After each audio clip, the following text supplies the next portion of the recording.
Welcome to another episode of Mighty Car Mods. I am in the Gemini. What an absolutely epic car this is. One of our biggest builds ever. The oldest car I've ever done this kind of build on. This is a late 70s car, a coupe that we got out of Japan, found it in a forest somewhere, and then restored it. And now, today, we have a 1.9 litre or 2 litre turboed G180. That was a fully built engine, turbo, 3-inch exhaust, intake, all the stuff. Absolutely epic car to drive. But even though it was kind of finished for the build, there's always a few leftover bits and pieces that are not finished. And that is what we're going to get into today, so let's do it. Because although it will do a decent skid, it only spins one wheel. Luckily for us, we know someone who can help us fix it.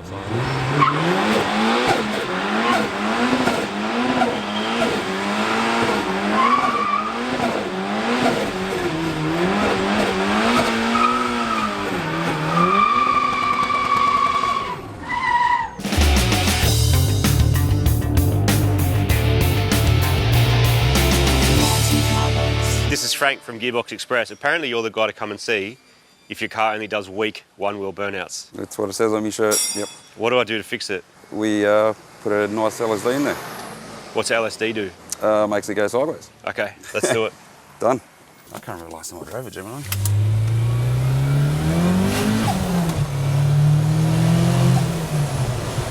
You can feel like when you get up it just starts to do these ones, but very, very mildly. Because it's open diff, right? Yeah. I like that you could tell. Well, it's because it actually stepped out a little bit. Yeah, okay. If it does one, it usually just peels it straight.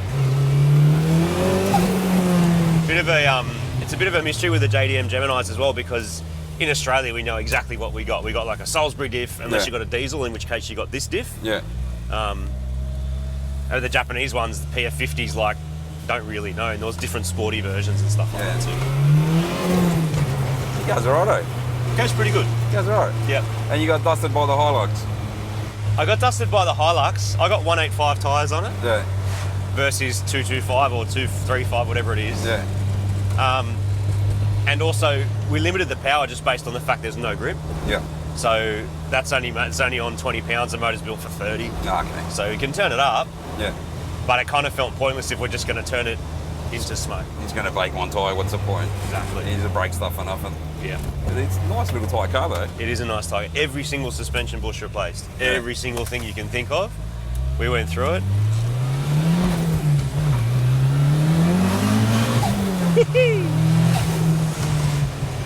What would you put in your car? I would put a true track. Would you? Yeah, or that style, like a gear-driven one. Or my Ute's got a wave track in it. Yeah, wave track, yeah. Which is the same, just it's got it's spring-loaded on it. Yep. But my Kingswood's got still the factory-style, cone-style LSD in it. And you probably remember my Kingswood from the video. I do remember your Kingswood. I remember a lot of smoke.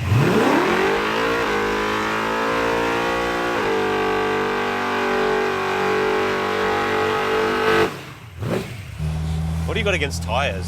I hate them. Yeah. I hate them.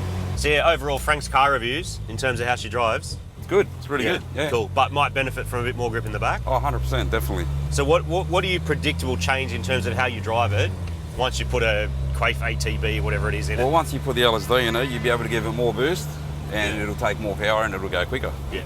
Won't just spin the wheel. It won't just spin one wheel. Sounds like good enough reason to me. That's the best reason ever. Should we slap a diff in it? Yes, let's go. Yeah, Matt. The drive before we upgrade the diff was to give back-to-back comparison from an expert who has done this hundreds, if not thousands of times before. Frank has kindly offered to help remove, upgrade and refit the Gemini diff on his hoist at his workshop. Today we're going to be upgrading the diff centre from an open type to a Quafe automatic torque biasing unit. These have been around since the 1980s and are made in Britain. The diff automatically biases the torque across the axle to the wheel with the most grip. It helps in acceleration and braking, and unlike plated or locked diffs, there's no maintenance, outside oil changes, and no chattering wheels around corners. What's the process? Wheels off, drums off? Wheels off, drums off. If you look through the holes, you can see 4 retaining nuts, which hold the backing plate on. Yep. So we remove those, axle comes out with the backing plate and brakes. And when the axles pop out, diff can just fall out? No, because then it's got the caps which hold that in. So it's got caps, retaining caps. Which I hold guess the we'll see in a few minutes, assuming this works. It'll work, mate. Have some faith. He's so confident. The JDM Geminis like mine use a similar but different rear end to the Aussie delivered ones. Mine shares parts with an Opel Manta, a popular car elsewhere in the world, which is what Quaife would have spec'd this diff for originally. Other solutions are to completely replace the rear end of the Gemini, but due to the somewhat unique and a little annoying torque tube setup, this can be an engineering challenge. The rear axles pop out without too much trouble, and luckily for us, the handbrake can remain basically untouched, which will save us a lot of swearing. So with these, like, they're shit diffs, but once you put a good centre in them, they're actually not too bad. Because the crown and pinion in these is the same as like the Holden Banjo. Really? Yeah. Which is a weak diff, but Yeah. usually they're in big Kingswells and shit like that. Yeah. So when you put them in little cars, they're actually not too bad. There's limited diff options for these because of the torque tube, right? Because Yeah. it's essentially it's got 3 pickups. Yeah. Front of the torque tube and then each spring. Yep. So 4-link is when you put 4 pickup points, 4 pickup points, yeah. but you've got to fully change the pan. It's another job. It's a what of a job? Good job. Oh, right, okay. I didn't, yeah, okay. Yeah, that's all good. So go up a bit and then pull Yeah, it we back. go up, pull the stuff cover off now. Cool. So what Frank was saying is, it's a hard job. I had to beep it, but he means it's a hard job. I bet Frank $5 that this is metric, and he's like, no, Gemini, it's imperial. I lost. Ew. Bet's a bet. Except now I've got to buy him lunch with his $5.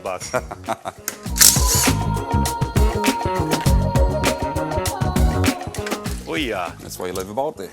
So, Frank, if you're a dickhead, Yep. you pretty much just clean that up with some brake cleaner. Yep. You get your MIG welder Get your MIG welder out. and you fill her up, right? Yeah, just in here. So you weld all those together. The spider gears. Yep.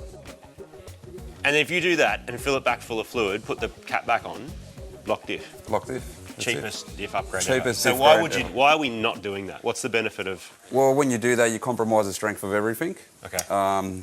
2, you're going to snap axles all the time because there's no give in anything. Right. And 3, it just screws up the characteristics of the handling of the car. So it doesn't drive as nice through corners and stuff, Definitely not, no. but good for skids. Good for skids. Okay, so good for skids, bad for everything else. Bad for everything else. And LSD that we're doing, nearly as good for skids, Yep. good for everything else. Good for everything else. So nice, smooth drivability. Something that's a pleasant car to drive. Got it. So our new centre will use both magic and science to unlock more power to the ground, which is what this is all about. But first, the old one needs to go in the bin right after we've stolen the crown wheel off it. Rear-wheel drive, front-wheel drive or all-wheel drive, the theory is pretty much the same with these things, and there are sensors out there for almost every car. I'm messing with Frank a bit because it's not a Gemini diff. Like, it's out of a Gemini, but the whole rear end's different, so all the existing knowledge of like, oh, it'll be this size, it'll be these bearings, I've kind of cooked you a bit here, haven't I? Oh, just a little bit, yeah. A little bit. All Sorry right, about well, that. no, it's all good. We'll work it out. No worries. But this is part of doing this right, because everything that comes in is going to have different bearing sizes and Different bearings, different offset hemispheres, all that sort of stuff. Yep. It's just makes it fun. And how come that centre doesn't just go in exactly the same, no shims, no nothing? Is it not the same size? Well, yes, they're the same size, but everything, obviously, especially when you got cast iron stuff, which was made in the 70s, Yeah. compared to new stuff made now, there's always going to be variances in machinery and whatnot, and that's why they run shims to adjust the incorrectness, I guess. And so the process now is? Now we're going to remove the crown wheel. Yep. We're going to remove the bearings and the shims, and we're going to dummy fit it to the new hemisphere and set our bearing preload first, and then we'll set our backlash. Let's do it.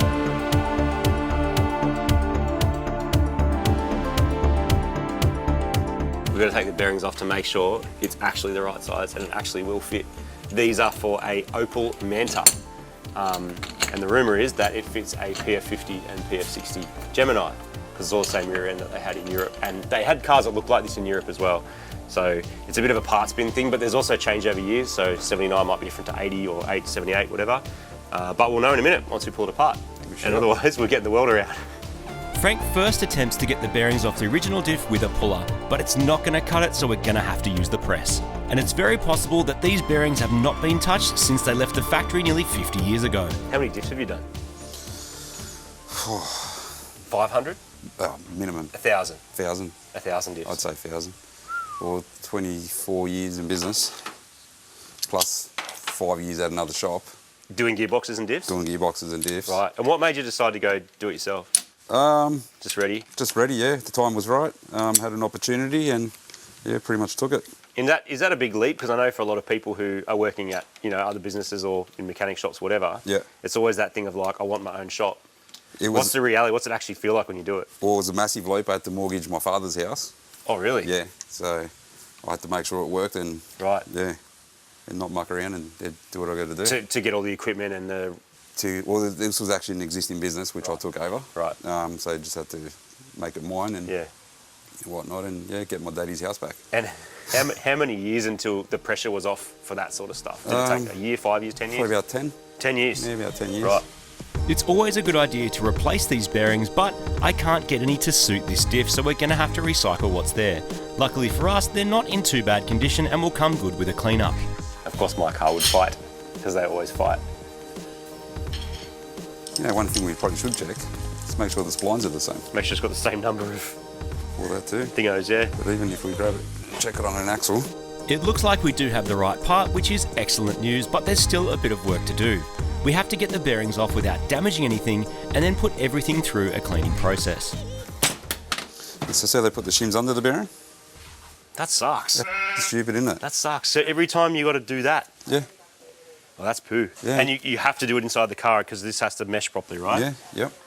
Okay. Is this a design similar in any other cars that you know of? Yeah, a Like- lot of the Yankee stuff's got it, like all the Dana diffs. Yeah. They usually run the bearings, the shims under the bearing. Yeah, okay.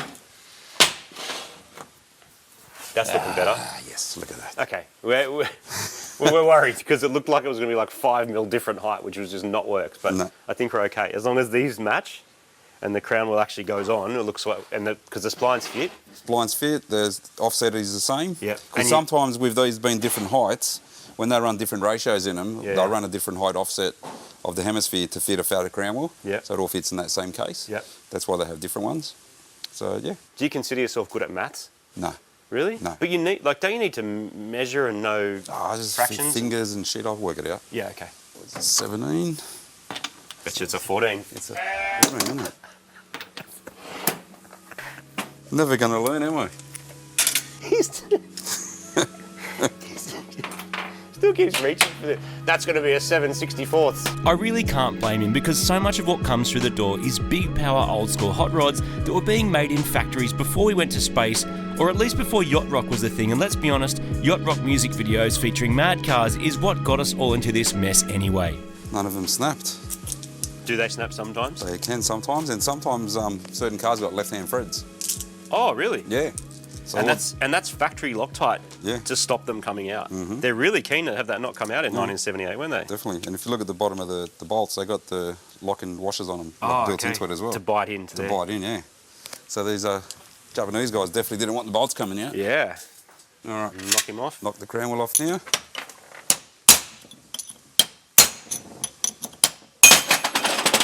And this is where we can decide diff ratios, isn't it? This is what you can change.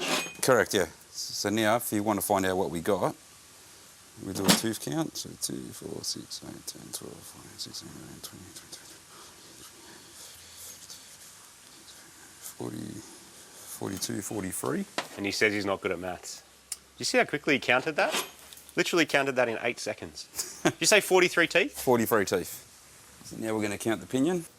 1, 2, 3, 4, 5, 6, 7, 8, 9, 10, 11. What's 43 divided by 11, Marty? I don't know. You're done, aren't you? Yeah. Yeah, actually. 3 nines. You guessed this was a 3/9. I did. So you divide that by the number of teeth on the Yeah. pinion. Yeah. Is that called a pinion? Pinion, yeah. Crown, pinion. Yeah, or ring gear. apparently, Ring gear. If Okay. you're in America. Oh, okay. We're not. And these are good to go again? They're good to go again. Awesome. So now we'll keep.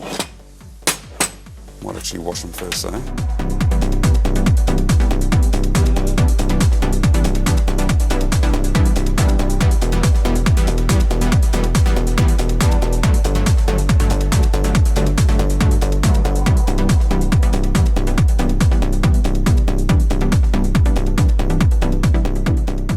What I like to do, right, when we got shims, an assortment of them, I usually like to measure them all. Oh, just to double check the... Or no, so say once we're doing the backlash, so for the load it's not really important, but when Yeah. we're doing the backlash, if it needs to move over 5 hour, I can know that that side has a 5 hour shim in it and I can swap them over. You know what I mean? 5,000ths of an inch? Yeah. It's metric. Is that the word of the day? Word of the day. No, I'll let you have the imperial just for this. I want to mess with your system. It's all good. I'm all about So messing. what do they measure at? 7 somethings of an inch? 7 thousandths of an inch. 7 thousandths of an inch. Both of them? No, one's 15 and one's 7. Ah, cool. And we'll have a similar deal over Yeah, here. so- So at the factory they've shimmed it. Yeah. I wonder if, but they wouldn't all be the same, would they? No, well, this side's heaps different. That feels like a bit of an annoying job to have to do at a factory. It is a very annoying job. Yeah. That's actually got 2 there. Not two sandwiched together. I do find interesting as well that like this was made in Japan, but it's all got English writing on it. You know what I mean? Brands and stuff. Because Yeah. even back in the 70s, it was, you know, they might have had a bearing supplier or a shim supplier, and from who knows where. Yeah, that's right. It was even global even back then. That one's cooked. I want just not installed properly. Yeah, it was probably just a bit skewy when I went in, and Even that one too. Just a little bit of damage on it. that's all right. We can clean that up. What we're hoping for here is that the diff will go in with the exact amount of shims it came out with. We just don't know what side of the diff they'll end up in without some trial and error. And this is why you can't just grab an LSD out of a box and slap it straight into your car. It does take a bit of fiddling. Stud pattern's the same, that's going to bolt up. Sweet. Shims. Stack of shims. But we're going to set it first before we put this on, eh? Yeah, so we're going to do that first. Test fit it. Correct. Are you going to take a stab at what shims need to go in? Just going to put in the same as what it had. Okay. And then we'll go from there. Even recycle the cooked one. Yep. And if we're lucky, that'll be right. Yeah. No, you will be right. Positive thinking, mate. Yeah. These shims go here. The ones that you definitely put in Yes. the first time. I mean this time. The 4th time. So that's still okay. So we get lizard's piss. What's it called? Lizard's piss. Why? Aussie slang, mate. You never heard of lizard's piss before? Just there's always something new to learn. That's the thing about the English language, especially in Australia, where we've hybridised it. Yeah. There's always new words for stuff. Get a or that sort of.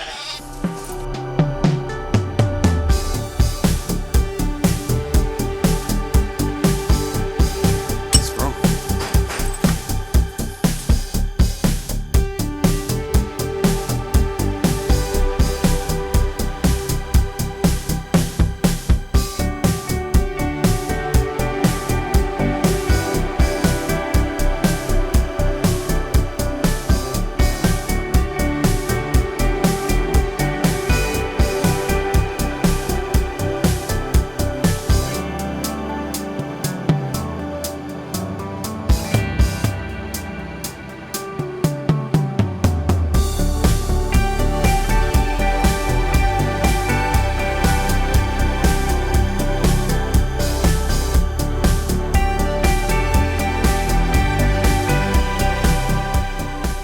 Next, we'll put the check that you're happy with all that. Then it comes out crown wall on. Crown wall Are on. you happy that the shims are correct? Yeah, the shim, Oh. the load wise, the shims are spot on. Amazing. Yeah, so we just Oh, it's easy then. so far. So As tempting as it would be to slap everything back together, put it in the back of the housing and call it done, Frank has played this game enough times to know that you need to check everything at each step to make sure it all still spins. And it's a good thing he did because straight away he spots our first issue. So, our first little problem is that you can see that the pinion in there is leaving a mark on the housing.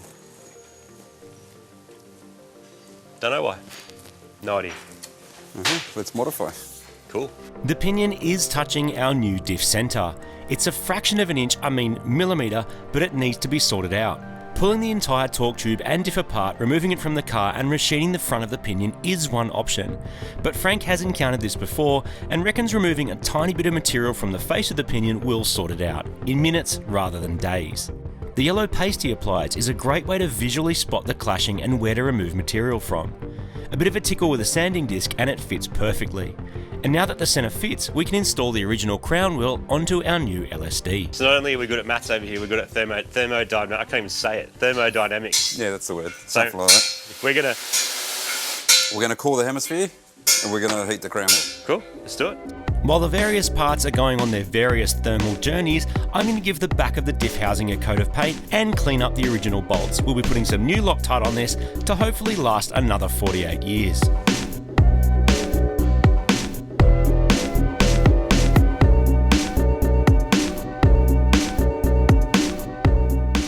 All right, so we're back together. We're ready to go in. Yeah, let's go. Fingers crossed it fits. Oh, mate, it's gonna fit. It's gonna fit. gonna Confidence.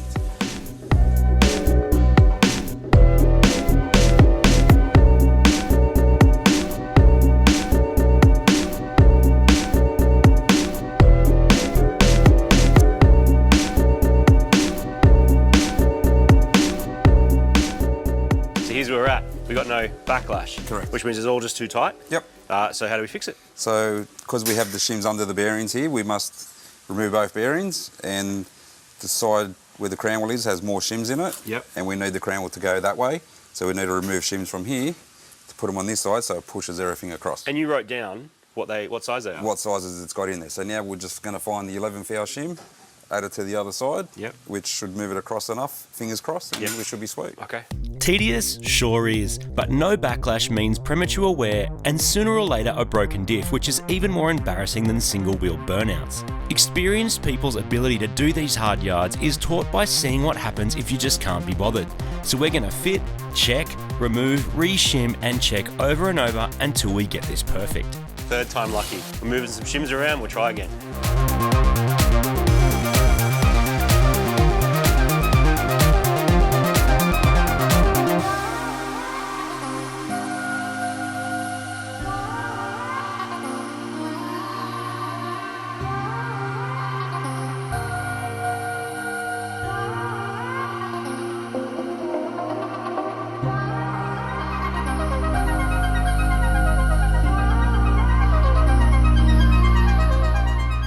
Let's hear it.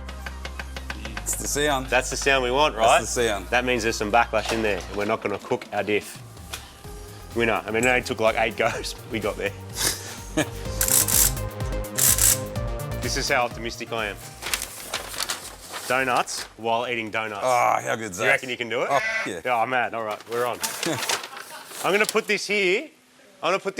So if at any point your motivation wanes to do donuts today, Done. the peer pressure is enough for all of you, so if he lets us down, you all miss out. It's got a shit spot. Oh, no. No donut. But remember that tight spot? Yeah. It's in there again. Okay. And it's not because of the backlash. And we have another problem. The all-important meshing of the crown wheel and pinion isn't quite right. There's a tight spot once every 360 degrees. This diff spent nearly half a century meshed, and by pulling it out and messing with the shims and spacing, we may have introduced a problem. Nothing seems to faze Frank, however, and he reckons he can fix it. So Frank's happy with the backlash. It's all set up right, which means it won't be noisy and hot and stupid, but there was one point where it was binding. We worked out that it's just that little tooth there with the tiniest edge on it. So obviously you can pull the entire thing apart and machine it, but what we'll actually do is get a tiny file the edge off, slap it back together. If it doesn't bind up anymore, job done, donuts.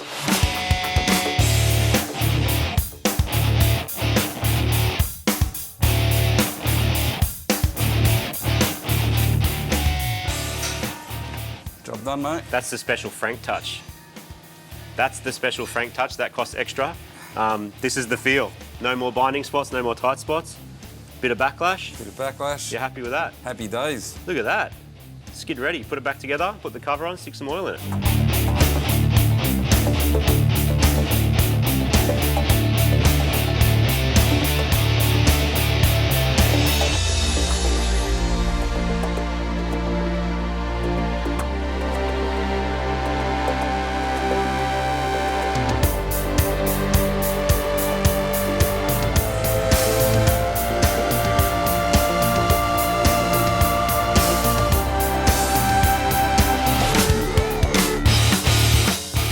The spin of wind, this is called. Look at this. Spin that one forward, the other one goes forward too.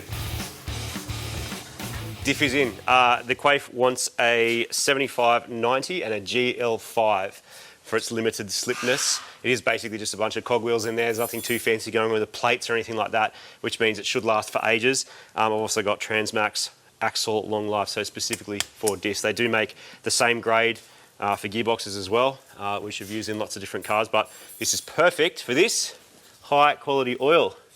And in it goes, squirt her in, and then donut time. While the diff itself is maintenance free, the oil will need to be replaced. How often, you might ask? That really depends on how the car is driven. Track cars working flat out for hours at a time are going to need way more maintenance than a Sunday driver. It's not too hard to undo the fill plug and check the oil out for discoloration and fill level, so that's what I'll be doing every couple of services. Now the car can come down off the hoist and I can put Frank's $5 back into his donations box. Charity box. So, feels kind of the same so far? Yeah. Because ratio's no different. No, everything's exactly the same. You'll be listening out for whining and stuff now, Yeah. right? Or bad noises. Knocks or any of that sort of stuff. It works. it should be right because the backlash is where it was. Yeah. So in theory, nothing's changed. Yeah, okay. For the car, you know what I mean? Yep. Yeah, and on and off is where you would feel clunking. Yeah. If it was not right. That's right. Cruises, mad. Well, job done. Job done. Well, let's do one more test.